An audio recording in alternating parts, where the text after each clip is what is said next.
We are live. We will continue reading.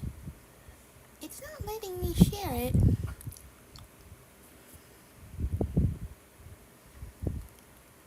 It's not letting me share the stream.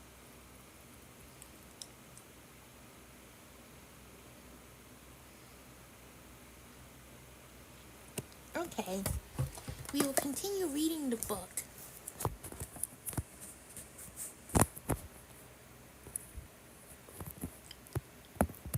We'll continue reading the book.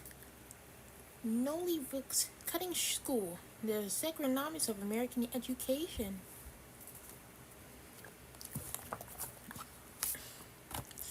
Black communities, black schools.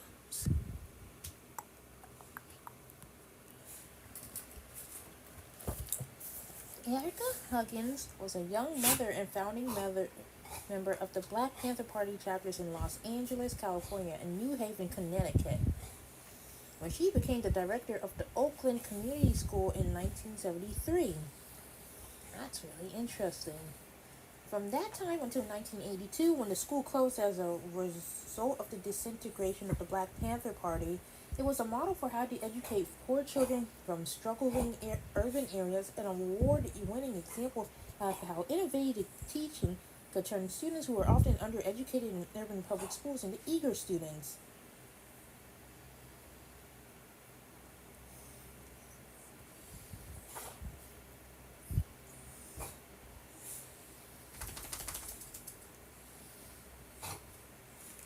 The school grew out of point number 5 in the Black Panther Party's 10-point program, which called for educating black and poor people about their true history in the United States.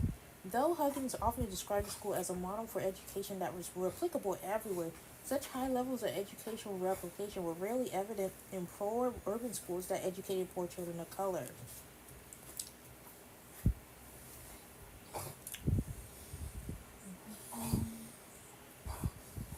Tuition was basically free for the children, who were as young as 2.5 and as old as 11.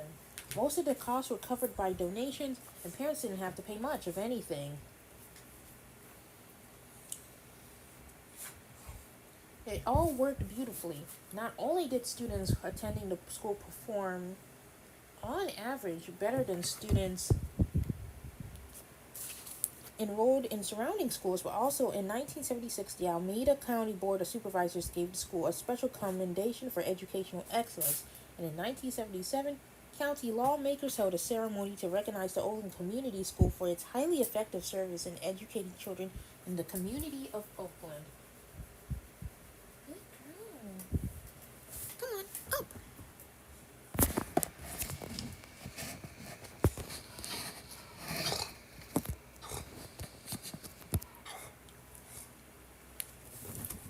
Like other schools opened by black parents and community members during the era, this one had a very particular educational philosophy, the guiding principle which was that children would be taught how more often than what to think. Huggins was ahead of her time in regards to educational innovations, many of which are just now beginning to gain traction in our contemporary movement. Children attending the schools learned meditation and yoga and were assigned to small classes of 10 or less based on ability, not age.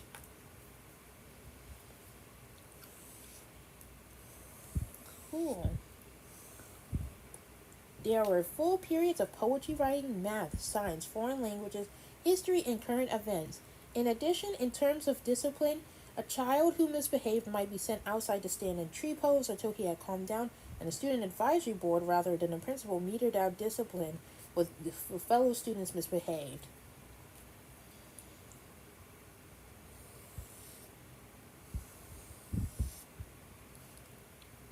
In short, the Oakland Community School structured an educational environment for poor children of color that was similar to how education was provided in more wealthy schools.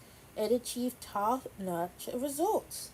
Though this was an educational strategy that would some way seem to be self-evident, such interventions were rarely seen in traditional public schools. Oh, wow. They were, however, widespread in the black independent schools that flourished during the periods.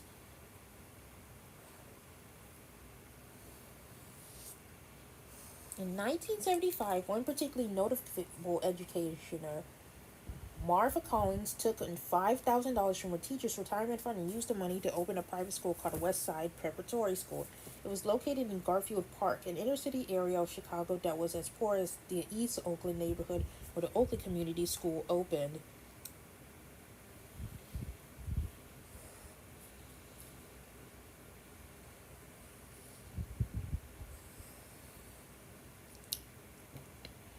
Collins specifically recruited students who were poor and struggling academically, enthusiastically saying she was most interested in recruiting students to be to her school who were dirty and smelly. Oh goodness. She explained that when children are poor, self-esteem and excellence are their ticket to being the very best. Oh, interesting. This was the gift she wanted to give those students who she believed needed it the most. Both she and her methods proved so successful that in 1980, President-elect Ronald Reagan courted her to become Secretary of Education. She declined his offer. She thought she could do more in the classroom than as an administrator because, as she said, once you teach children how to think, they don't need school. If I had my way, I would only teach children science, philosophy, and math because when they learn philosophy, they can ask their own questions and find their own answers.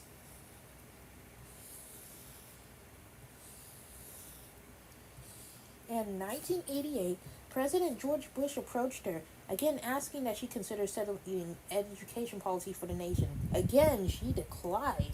Wow. When President Bush pressed asking why she did not serve the nation in that position or even agree to take federal funding to ease the financial pressure she was under running a private school for low-income children whose families couldn't always pay, she responded, Mr. President, with all due respect, my people never could have failed so miserably without the government's help. I believe in saying that he who eats my bread does my will. Interesting. Collins began her career of teaching school in Alabama for 2 years, then moved to Chicago in 1959. She quickly became frustrated by both the conditions she saw in the segregated inner-city schools in which she taught and the overall low levels of expectations held by both teachers and principals. Saying that she wanted the same education for all black children as she wanted for her own, she opened her own school. Westside Prep was initially located on the top floor of the brownstone where she and her family lived. At first, she only had 6 students, 4 children from the neighborhood, plus her own 2.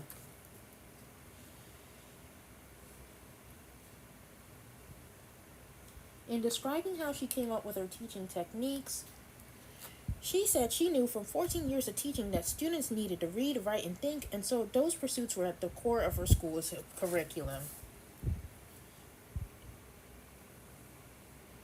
In addition, she used the Socratic method and exposed them to the great classics because they expose you to complex thought. Her success with students labeled as unteachable by others led to profiles in Time and Newsweek magazines and television appearances on 60 Minutes, among other programs. She was as much a motivator as she was an educator, once telling an interviewer, every child in our school must tell us what they will do to make their community better, their city better, their world better. Anyone can be locally good, but what do you have to do to make the world better? Of course, given her consistent success with educating black children who were poor and labeled by public schools as impossible to teach, Collins was repeatedly approached about reproducing, if not franchising, her methods so that she and students outside of Chicago could benefit. In the late 1980s, she turned down the chance to earn $30 million by working with funders who wanted to open 100 Marva Collins schools across the country. Wow. She did so because she said that while the money would have, of course, altered the lives of her family, not to mention her school, she couldn't go forward with the plan because I have integrity. Wow, I have integrity. She went on to explain that the challenge would be finding enough teachers who were trained in her particular methods and could reproduce her startling results. Unfortunately, despite her not sanctioning them to do so, some unsavory characters used her name without asking. She ended up in litigation with several people who have started schools in my name only for the fame of it, but the children are doing poorly. It's easy to say you want to replicate this, but people don't want to do the work. You can't give a child a worksheet and say, do it. You have to lead the child to excellence.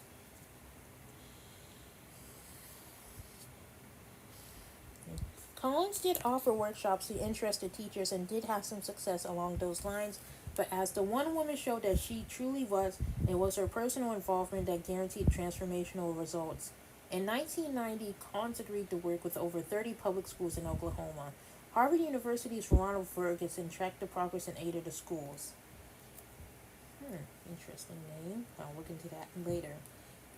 Four of the principals accepted, promoted, and implemented her techniques and strategies within teachers. The principals of the four other schools said they were on board but did not actually do much to promote her methods among the teachers. The results after 1 year were astounding. The four schools that embraced her structure had an average increase on the Iowa standardized test of over 172%. One school almost tripled its test scores.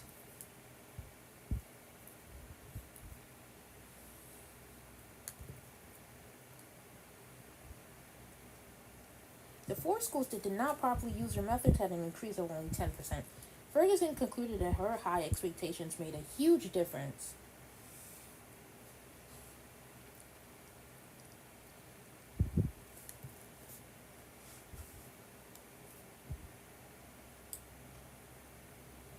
Alright, at the end of 1996, not satisfied with only impacting the education of students with the money to enroll in a private school, Marfa decided to go back into the Chicago public schools with the explicit goal of helping 3 of the 109 schools placed on academic probation that year.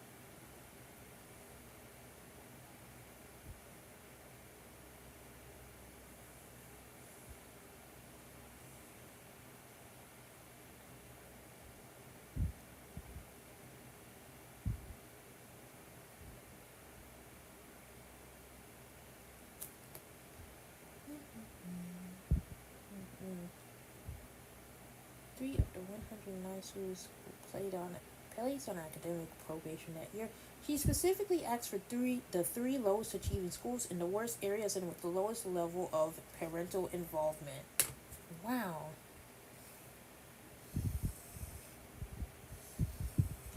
This last qualification was important because, as she said, the parents the parent is wonderful in an ideal situation, but if I am going to save these children, I can't say I can't help these children because of the parents. Similar to Oklahoma cases, two schools decided to implement the Marfa Collins methodology, while one school decided not to follow through. After just 4 months of working with her, two schools, Guider Elementary and McNair Elementary, that followed her program, had an increase of over 85%. Damn. On mandated state tests, while the other school had an increase of only 10%. Belder and McNair both doubled their test scores in at least one area, and Belder came off probation.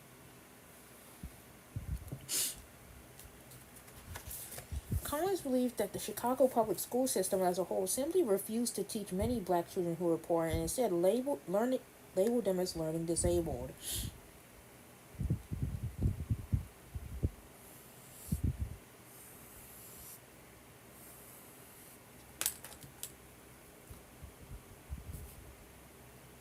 She said that one sure way to improve the education of and for black children was to stop talking about what's wrong with black children who can't learn, because if you give them to me for a year, I guarantee you my last life I will give them back to you different children. I would love nothing more in my life than to show that there is nothing wrong with our children.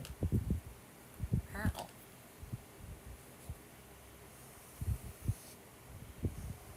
The students who graduated from Collins Westside Preps were getting scholarships to Northwestern, Yale, and Harvard, and almost 90% graduated from college. She said, "The greatest gift of my life is seeing children holding wonder in their eyes like a cup."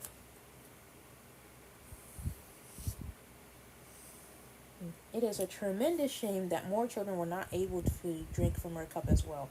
That same sentiment was shared by yet another educator who showed what was possible in urban areas if given the right tools, resources, and teachers. A Philadelphia school named the Ivy Leaf School was begun by a woman named Liller Green. Green was the youngest of five daughters and began reading when she was just a little older than three. As a child growing up in Athens, Georgia in the 1930s, she was sent by her parents to a one-room preschool run by Miss Rosabelle Strickland, a graduate of Spelman College, who alternated play periods with blocks of what Green referred to as teaching time, during which the toddlers received academic instruction. Green recounted in an interview that all of the children who attended that small all-black school completed the first grade curriculum before school age and were fully prepared for school by the time they were five.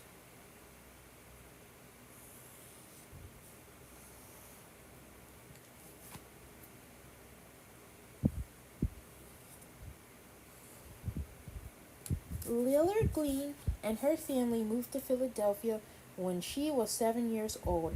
She attended public schools in the city, earned a master's degrees in social work, and met and married William Green when she was in her 20s. In 1965, when her daughter Jan turned 3, she wanted her to have a similar preschool experience to what she had known back in Athens, Georgia. She could not find a place for black children in Philadelphia that offered that kind of structured, rigorous program. Most of what was available to her was a higher form of babysitting. After trying out a few less than successful options, in 1967, Liller and William used their savings and a bank loan to co-found the Ivy Leaf School as a half-day preschool program. One of their informal taglines made clear that they saw their school and mission as a corrective to the substandard experience of a racist American society.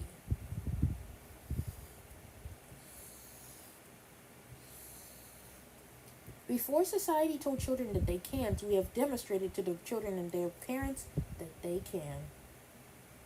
5-year-olds at the school regularly tested as reading on the first or second grade level, and 7th and 8th graders were reading at the college level. Overall, 90% of students at the school were reading above grade level. After its founding, the school expanded rapidly and the curriculum was organized to provide experiences that will maximize potential so that students will not be disadvantaged by the racism in society. Towards that end, the school focused its curriculum both on mastery of academic basics and on what Green described as cultural pride and history as a means of helping her students to succeed. Green believed that such self-esteem enhancing activities were particularly valuable since she thought it was important to tell the children that they're equals and despite barriers they can soar as high as they want. Oh.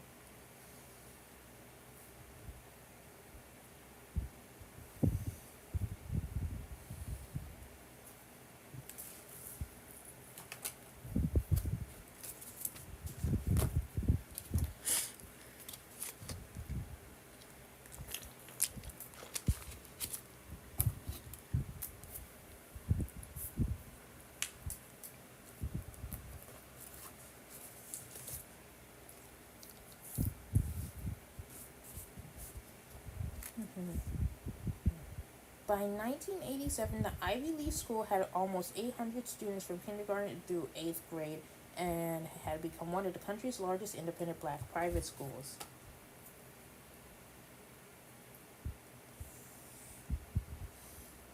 She described the growth of black private schools as a sleeper that just keeps growing all around the country. Green says that the school owed its success to the fact that it was first an academic school and then an Afrocentric one.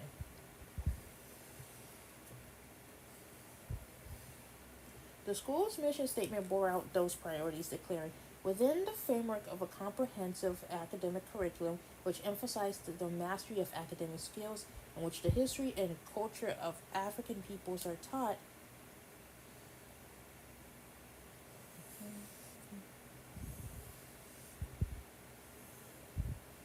Ivy Leaf Schools seeks to prepare students to become effective and productive leaders of the future. Like Martha Collins Schools and many of the hundreds of others across the country, the Ivy Leaf School quickly developed a long waiting list, despite the fact that admission came with a price tag. Other prestigious secondary prep schools in the Philadelphia area, like Baldwin, Springside, and Chestnut Hill Academy, requested that the school refer its top 8th grade performers to them, promising full scholarships to those they enrolled. Liller thought that the success of her school wasn't widely known because there is little intent by anyone to study the success stories in the black community. Such success stories in regards to independent black education were, for a time, numerous, and most were achieved by adherence to the philosophies espoused by the Greens at the Ivy Leaf School. We believe that all students can learn. Students are helped to acquire skills and the ability to think critically, to appreciate the arts and humanities, and to develop practices necessary for maintaining a healthy environment. This pattern in which either an individual parent or a group of black parents turned their backs on traditional public schools completely and began to either homeschool their children or open educational cooperatives or schools based on an ideology of black liberation was repeated in cities around the country, especially those under desegregation orders and thus facing the divisive option of sending black children to previously white schools. Of course, according to Lillard, the Ivy Leaf School would welcome white students. White families sometimes brought their children by for a look, but invariably they declined to send their children to their school. She said she didn't know if it was because it was majority black or not. Okay, I think that's it for tonight. I think I might be able to go to bed. Thank you so much. That's the reborn. And there's Cleo. Good night, little girl. They can barely see you. Alright, goodbye.